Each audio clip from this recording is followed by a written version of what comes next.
நம்ம நண்பர் ஒருத்தர் ஒரு கேள்வி கேட்டிருந்தாரு, எர்த் வேல்யூவை எப்படி செக் பண்றது அப்படின்னு சொல்லி.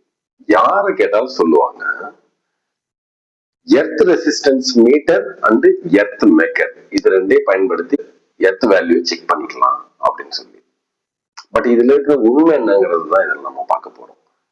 இது ரெண்டே பயன்படுத்தி எர்த் வேல்யூவை செக் பண்றது சரியான முறையா அப்படிங்கிறது தான் இன்னைக்கு இந்த வீடியோவில் நம்ம பார்க்க போறோம். நான் உங்க மின்சார மனிதன். Earth resistance tester. இந்த எர்த் ரெசிஸ்டன்ஸ் டெஸ்டர் இது எதுக்கு, இது என்ன பண்ணுது அப்படின்னா, எர்த் பிட்டு எப்படி இருக்கு, கரண்ட் ஈஸியா மண்ணுக்குள்ள போகுதா அப்படின்னு செக் பண்ணி ஓம்ஸ்ல வேல்யூ கொடுக்கும் இந்த earth resistance tester. Earth megger என்ன பண்ணும், எர்த் மெக்கர் என்ன பண்ணும் அப்படின்னா, வீடுகளுக்கான வயரிங் டெஸ்ட் பண்ண முடியும். வீடுகளுக்கான வயரிங் வந்து சரியா பண்ணியிருக்காங்களா அப்படிங்கறத செக் பண்ண முடியும்.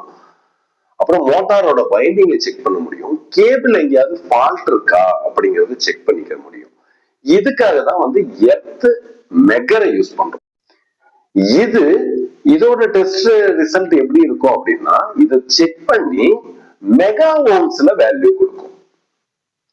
எர்த் ரெசிஸ்டன்ஸ் டெஸ்டர் எர்த் பிட்ட செக் பண்ணி ஓம்ஸ்ல வேல்யூ கொடுக்கும்.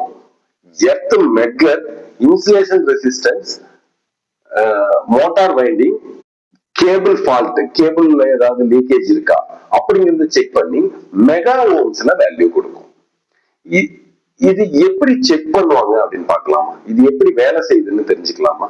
எர்த் ரெசிஸ்டன்ஸ் டெஸ்டர் எப்படி வேலை செய்யும்னா, லோ வோல்டேஜ் ஏசி சப்ளை, அதாவது 20ல இருந்து 50 வோல்டேஜுக்கு உள்ள இருக்கிற ஏசி சப்ளை லோ கரண்ட் மூலமா, லோ கரண்ட் மீன்ஸ் 10 மில்லி ஆம்ஸ்க்குள்ள ஒரு கரண்ட பூமிக்குள்ள அனுப்பி எவ்வளவு வோல்டேஜ் நமக்கு ரிட்டர்ன் வருது அப்படிங்கறத செக் பண்ணி, ரெசிஸ்டன்ஸ் இவ்வளவு பூமிக்குள்ள இருக்கு அப்படிங்கறத செக் பண்ணி நமக்கு வந்து ஓம்ஸ்ல வேல்யூ கொடுக்கும்.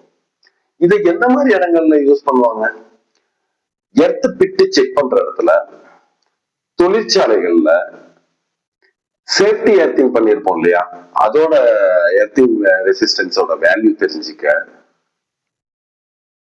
லைட்னிங் அரெஸ்டருக்கு எர்த்திங் பண்ணிருப்போம், அதோட ரெசிஸ்டன்ஸ் வேல்யூ தெரிஞ்சுக்க, இது எல்லாத்துக்கும் நம்ம பயன்படுத்தும். முக்கியமா ஹவுஸ் வயரிங்ல பாத்தீங்க அப்படின்னா, ஆர்சிசிபி ட்ரிப் ஆகணும் அப்படின்னா 5 ஓம்ஸ்க்குள்ள இருக்கிற எர்த் ரெசிஸ்டன்ஸ் இருந்தா மட்டும் தான் ஆர்சிசிபி ட்ரிப் ஆகும். அப்ப ஆர்சிசிபி கரெக்டா வேலை செய்யுதா இல்லையான்னு செக் பண்ணணும்னாலும் இந்த எர்த் ரெசிஸ்டன்ஸோட வேல்யூ நமக்கு தெரியணும். அப்பதான் ஆர்சிசிபி கரெக்டா வேலை செய்யுமா செய்யாதாங்கிறத நம்மளால டிசைட் பண்ணவே முடியும். அடுத்து இந்த எர்த் மெக்கர் என்ன பண்ணும் அப்படின்னா, இது எப்படி வேலை செய்யும் அப்படின்னா, 200 வோல்டேஜ்ல இருந்து 1000 வோல்டேஜ் டிசி சப்ளைய சென்ட் பண்ணி அதுல ஏதாவது லீக்கேஜ் இருக்கா அப்படிங்கறத செக் பண்ணி மெகா ஓம்ஸ்ல வேல்யூ கொடுக்கும். இது எந்தெந்த இடத்துல பயன்படுத்தலாம் அப்படின்னா, கேபிள் லீக்கேஜ் இருக்கான்னு செக் பண்ணலாம், கேபிள் ஃபால்ட் ஏதாவது இருக்கான்னு சொல்லி செக் பண்ணிக்கலாம். புதுசா வீடுகள் ஒயரிங் பண்றாங்க இல்லைங்களா, அந்த வீட்டோட ஒயரிங் வந்து சரியா இருக்கா அப்படின்னு சொல்லி செக் பண்ணிக்கலாம்.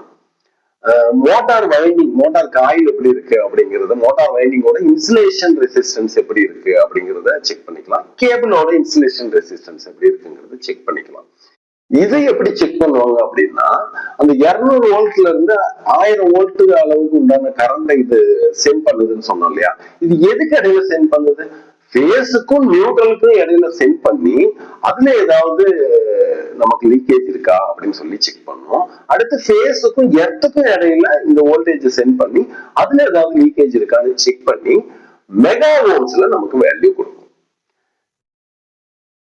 சோ இந்த எர்த் ரெசிஸ்டன்ஸ் மீட்டர் அப்படிங்கிறதும் எர்த் மெக்கர் அப்படிங்கிறதும் எதனால தனித்தனி டிவைஸா வச்சிருக்காங்கன்றது இப்ப உங்களுக்கு புரிஞ்சிருக்கும். நிறைய பேர் காமனா பண்ற மிஸ்டேக் என்ன அப்படின்னா, எர்த் மெக்கரை யூஸ் பண்ணி எர்த் பிட்ட செக் பண்ணுவாங்க, எர்த் ரெசிஸ்டன்ஸ் டெஸ்ட் யூஸ் பண்ணி இன்சுலேஷன் ரெசிஸ்டன்ஸ் செக் பண்ணுவாங்க. நிறைய பேர் பண்ற காமன் மிஸ்டேக் இதுதான். இந்த உண்மையை உங்களுக்கு சொல்லணும் அப்படிங்கிறதுக்காகவே நான் இந்த வீடியோவை நான் மேக் பண்ணிருக்கேன். இதை இன்னும் சிம்பிளா நான் சொல்லணும்னா, இதோ இந்த டேபிள் வந்து உங்களுக்கு ஈஸியா உங்களுக்கு புரியும் நினைக்கிறேன். இந்த டேபிள்ஸ பாருங்க. இந்த டேபிள்ஸ்ல வந்து earth resistance meter, earth megger, இது ரெண்டு என்னென்ன பண்ணும் அப்படின்னு சொல்லி நான் போட்டிருக்கேன். பாயிண்ட் நம்பர் 1, இது எதை டெஸ்ட் பண்ணும்? எர்த் ரெசிஸ்டன்ஸ் மீட்டர் வந்து எர்த் பிட்ட டெஸ்ட் பண்ணும். எர்த் மெக்கர் வந்து வயர் இன்சுலேஷனை செக் பண்ணும். Point number 2, measurement. Earth resistance meter வந்து எர்த் ரெசிஸ்டன்ஸ் தான் செக் பண்ணும். Earth megger insulation resistance check பண்ணும். பாயிண்ட் நம்பர் 3, இதோட யூனிட் வந்து எப்படி இருக்கும்? இதோட யூனிட் என்ன? எர்த் ரெசிஸ்டன்ஸ் மீட்டரோட யூனிட் ஓம்ஸ் வேல்யூல இருக்கும். எர்த் மெக்கரோட யூனிட் மெகா ஓம்ஸ்ல வேல்யூ கொடுக்கும். பாயிண்ட் நம்பர் 4, இதோட வோல்டேஜ் எப்படி இருக்கும் அப்படின்னா, எர்த் ரெசிஸ்டன்ஸ் மீட்டர்ல நமக்கு அவுட்புட் ஆகுற வோல்டேஜ் பாத்தீங்கன்னா 10 வோல்ட்ல இருந்து 50 வோல்ட் ஏசி வரைக்கும் அவுட்புட் ஆகும். 10 மில்லியம்ஸ் கரண்ட்டுக்குள்ள இது வந்து கொடுத்துட்டு இருக்கும். ஆனா எர்த் மெக்கர் என்ன பண்ணும் அப்படின்னா, ஹை வோல்டேஜ் கிட்டத்தட்ட 250 வோல்டேஜ்ல இருந்து 1000 வோல்டேஜ் வரைக்கும் உண்டான டிசி சப்ளை கொடுக்கும். பாயிண்ட் நம்பர் 5, இது சாயில் டெஸ்ட் எதை வச்சு பண்ண முடியும்? எர்த் ரெசிஸ்டன்ஸ் மீட்டர் மூலமா சாயில் டெஸ்ட் பண்ணலாம். எர்த் மெக்கர்ல அந்த சாயில் டெஸ்ட் பண்ணக்கூடாது. Point number 4, wire league test. Wire leakage இருக்கா அப்படிங்கிறது எதை வச்சு டெஸ்ட் பண்ணும் அப்படின்னா, எர்த் ரெசிஸ்டன்ஸ் மீட்டர்ல அதை செக் பண்ண முடியாது. எர்த் மெக்கர்ல மட்டும்தான் அதை செக் பண்ண முடியும். பாயிண்ட் நம்பர் 7, ஷார்ட் ரிஸ்க் எந்த மீட்டர்ல இருக்கு அப்படின்னா, earth resistance meter short risk கிடையாது. ஏன் அப்படின்னா, இது வெறும் 10 வோல்ட்ல இருந்து 50 வோல்ட் ஏசியும் 10 மில்லி ஆம்பியர் கரண்ட்டும் தான் இது வந்து சென்ட் பண்ணும். அதனால ஷார்ட் ரிஸ்க்ன்றது இது வெரி வெரி வெரி லோ.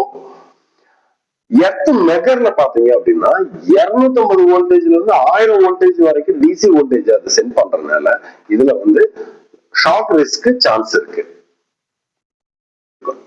இப்போ உங்களுக்கு இதுல தெளிவா புரிஞ்சிருக்கும்னு நினைக்கிறேன். எர்த் ரெசிஸ்டன்ஸ் மீட்டரை எங்க பயன்படுத்தணும், எர்த் மெக்கரை எங்க பயன்படுத்தணும், எர்த் ரெசிஸ்டன்ஸ் மீட்டர் எதை செக் பண்ணணும், எர்த் மெக்கர் எதை செக் பண்ணணும் அப்படின்னு சரியா தெரிஞ்சுக்கிட்டு சரியா பயன்படுத்துவோம். நான் உங்க மின்சார மனிதன்.